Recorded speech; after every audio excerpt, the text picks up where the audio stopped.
We found some of the best cases, docks, and everything in between that's available at launch, so you don't have to. And for the record, I'm still waiting for someone to beat me in Tetris. So let's check it out.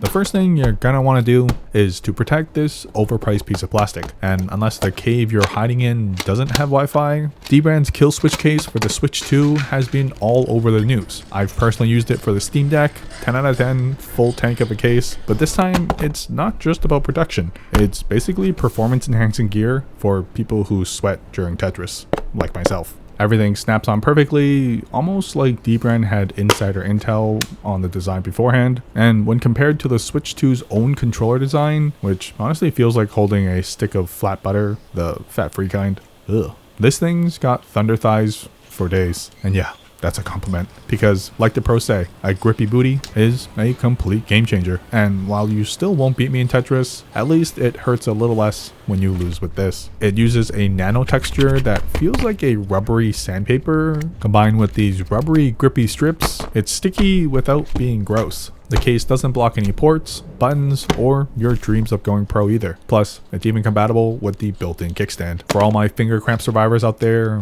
this may just be your redemption arc. You can also pair it with the travel shell for a full toss it in the bag level of confidence. It's slim, translucent, and has an optional magnetic game cartridge holder. Essentially an all-in-one package for everything you need to, well, play alone outdoors. The games clip into place, the holder snaps on, and they use this elastic bar to keep it all clapped together for what feels like a total unit in the hand, but could honestly double as a self-defense tool too. In the box, a few other accessories are included that I completely missed, like this stand cover to match the rest of the case, which is ironic given what the box says. Functionally, it doesn't do much. Aesthetically though, satisfying that it all matches down too. There's also these grip joystick covers because you will need all the help you can get in Mario Kart. And finally, a dock adapter because the case is too thick for the original. You just slide this into the dock, giving you a new dock right in front, which is sort of genius. And I do dig the fact that you can see the Switch in all of its glory. So links and details are down below if you suck at holding things or just always rage quit because you can't T-spin properly. If you get it, you get it. However, if you're not the type to suit up with a case, the least you can do is add a screen protector, which these dbrand Prism ones make it so easy to do that honestly, you don't even have to clean your screen first, unless you have OCD like I do. But after snapping the shell on, this static layer you pull just wipes it all off for you, and basically ensures you get a perfect alignment without any dust bubbles every single time. But if you do somehow still mess up, because you always do, they also include a second one in the box. At least now you can hand this over to your kid confidently knowing that it's friggin' knife proof too. So there's no way they can break it, right? Well, thankfully it's so easy to install that if they do break it, you can just have them install the second one in the box.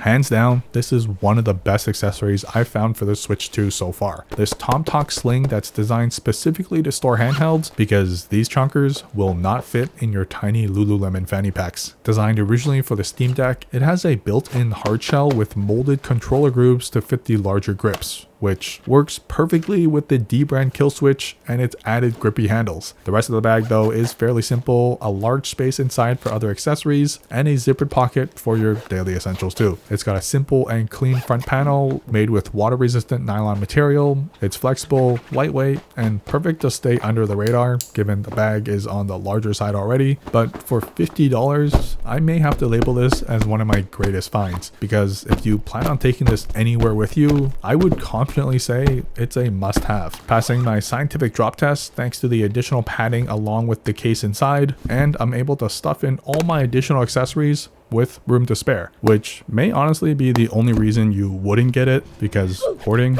is a real problem. You may feel the need to take everything with you just for a trip to the grocery store. Thankfully, the padded strap does help with the larger bag and hoarding addiction. Overall, it's comfortable, sleek, and with the all black, come on, game over, man.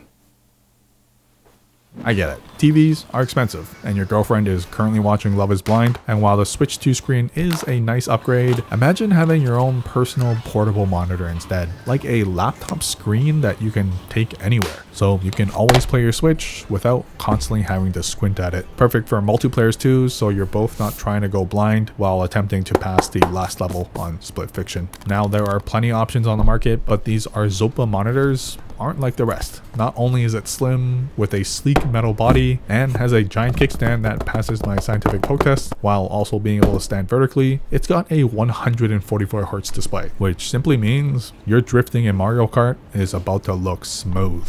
Combine that with the 16-inch screen, a 2.5-inch resolution, and only for $100, this might be the steal of the year and the perfect gift for any nerd, gamer, or workaholic too. It gets even better because if you plug in an external battery like the one we'll show next, you can now tell others that you went outside and touched grass while still being able to play your favorite Switch game on a big screen. So your next picnic just got the ultimate upgrade, although I don't recommend playing Overcooked while in public. Portable batteries are a nickel in a dozen, and while you probably already have one that works, I'm just here to say that you should probably aim for one that's at least 60 plus watts. Better yet, this 100 watt option covers all the bases, as you can also charge your MacBook with it too when not used for your Switch. The soft rubber finish and sloped edges do make it nice to hold, and even though it feels like a chunker, with 25,000 milliamps of power packed inside, I'd say it's worth the extra girth in your hands. It's not particularly heavy, and I'd argue you could probably toss this into your pocket and use it directly from there comfortably, but its shorter shape fits perfectly in most bag sleeves or even quick access pockets too. Plus, with such a large capacity, you could power your whole setup without having to carry any additional charging bricks as well. Speaking of setups though, while I'm sure more will be available soon, right now I was able to test the SUPCASE Joy-Con charging docks, and if you own multiple, it's an easy upgrade to your setup, mainly because RGB. Is it necessary? Definitely not. But does it look sick AF? Yes.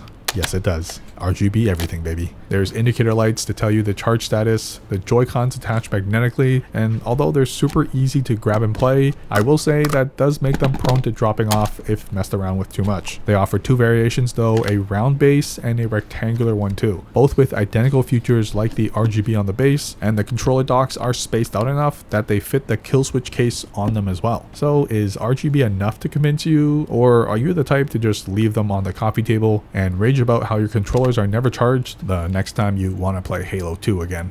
This next one is dead simple but has changed my life for the better. A 10-foot USB-C cable, ideally a fast charging compatible one too. There are plenty available on Amazon, but this one is from Anker, braided, locks into the outlet securely, and is great for the Switch, your phone, or even tablets too. So now you can be your own man, as you never have to be tied down to one spot or even one relationship ever again. This is a fun one if you care about how your Switch looks sitting in front of your TV. Another from SUPCASE, their charging dock and storage base, as it looks like their theme of the Switch release is going to be RGB, which I don't hate. Able to hold 9 additional game cartridges in a clear case that flashes all the colors. There's a groove at the top to sit your existing dock into that holds everything down, with 4 controller charging slots in front of it, paired with charging lights accordingly too, for an all-in-one docking station. Honestly, it feels a little flimsy and plasticky, but from afar, it looks kind of sick though. The cards are securely clipped into place, so won't go flying out if knocked around. And I do think the funniest, although useful part, is how each slot has a MicroSD card slot underneath it, because who the heck needs 9 slots of MicroSD cards? Anyways, since I'm already holding one, fun fact, the MicroSD card you used on your retro Switch aren't fast enough for the new Switch 2s, so you need ones labeled with the word Express or EX for short. Only a few are available right now,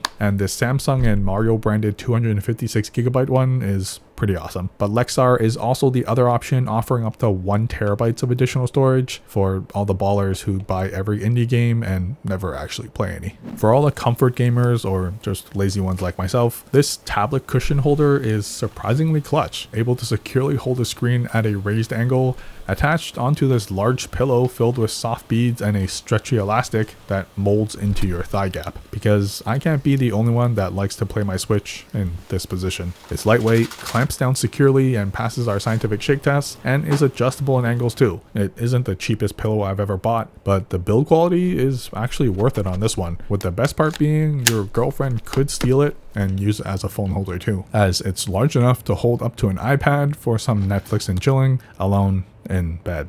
If you're a fan of Marvel, comics, or any other game characters like Crash Bandicoot, then you're probably just as excited as I am to spend $30 for this chunk of plastic. It's a controller, phone, or any other device holder really, with space to wire a cable underneath if needed. It's the details on this that make it look really cool. And the fact that he's face planted against it gets me every time. You can use it to simply lift the screen to a higher viewing angle, but can also be used to display your favorite retro handhelds, go hands-free for your midnight activities, or my favorite, use it as a trophy stand for your PSA 10 Shadowless Charizard. The whole thing is just a stiff plastic shell that's painted really nicely, with the arms raised enough to avoid any slippage, and wide enough that it fits the Switch even with a case on. So hands down, this may be the best $30 I've spent that I will never regret. Let me know in the comments if you want to see an episode 2, because we picked up quite a few accessories that couldn't make it into this video. But that's it. I rest my Nintendo Switch 2 case. Safe.